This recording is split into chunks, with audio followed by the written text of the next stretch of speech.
কি এটা দেখে বুঝতেছেন আমি কোথায় চলে আসছি? আজকে আমার পছন্দের একজন মানুষের সাথে দেখা করব বলে আরও আমার বাসা থেকে তাড়াহুড়া করে আসা।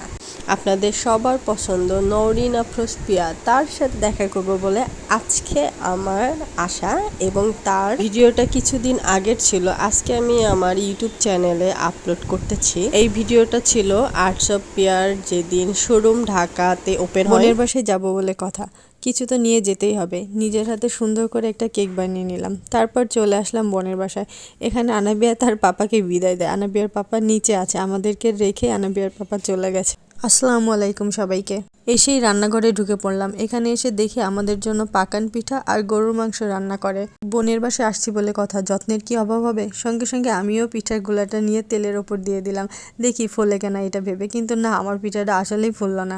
এরকমটা হলো। আনাবিয়া এসে তার মামুনির কাছ থেকে বড় একটা চকলেট পেল। চকলেটটা পেয়ে আমার মেয়ে কত খুশি। কোথাও ঘুরতে আসলে আনাবিয়া খুব খুশি হয়। তার গরম গরম পিঠা নিয়েই খেতে শুরু করে দিলাম। বাড়িতে গেলে ঠিক আম্মু এভাবেই আমাকে পিঠা বানিয়ে খাওয়ায়। এইদিকে আরও রোস্ট রান্না করা বাকি, দেখি এটা কাজ আমিই শুরু করে দিলাম। সাথে পোলাও ভাবলাম রান্না করব। আজকে আমি আমার খুব প্রিয় একজন মানুষের কাছে আসলাম। প্রতিটি মানুষের জীবনে কিছু এরকম প্রিয় মানুষগুলো থাকে, যাদের কাছে অনেক কিছু আবদার করা যায়, আবার নিঃসন্দেহে কিছু বলা যায়। 1 মিনিটের মধ্যেই চোখের আড়াল হলে কিছু না কিছু ঘটনা ঘটে তার। এই যে আইলাইনার পেয়েই সুন্দর মতো চোখে আর্ট করে ফেলছে, আবার একা একাই দেখি ক্লিন করে।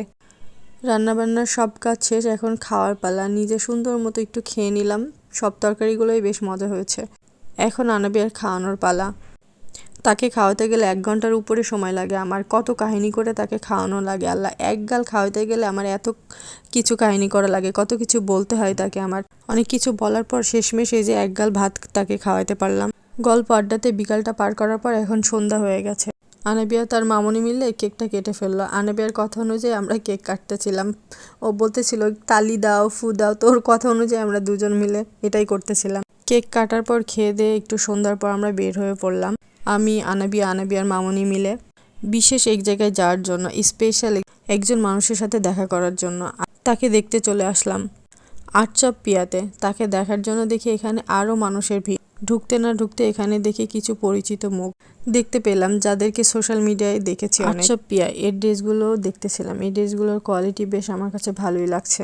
সিম্পলের মধ্যে ড্রেসগুলো বেশ অনেক সুন্দর ছিল। প্রাইসগুলো রিজনেবলের মধ্যেই ছিল। আপুর এখানে আবার ডিসকাউন্ট চলতেছিল।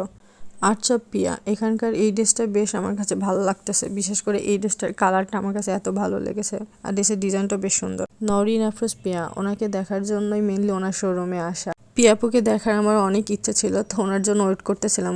কিছুক্ষণ ওয়েট করার পর তারপর উনি আসলো। উনি তো এসে আনাবিয়াকে দেখে সাথে সাথে আনাবিয়ার সাথে অনেক সুন্দর করে কথা বলতেছিল। বলে, তোমার মতো মেয়ে আমারও একটা আছে, তোমার থেকে একটু ছোট। 1 মিনিটে মনে হলো সে অনেক ফ্রি, আর এত সুন্দর করে কথা বলতেছিল। তার সাথে দেখা করেই বের হয়ে চলে আসলাম। এখন বাসায় যাবার পালা। সবাই ভালো থাকবেন, আল্লাহ হাফেজ।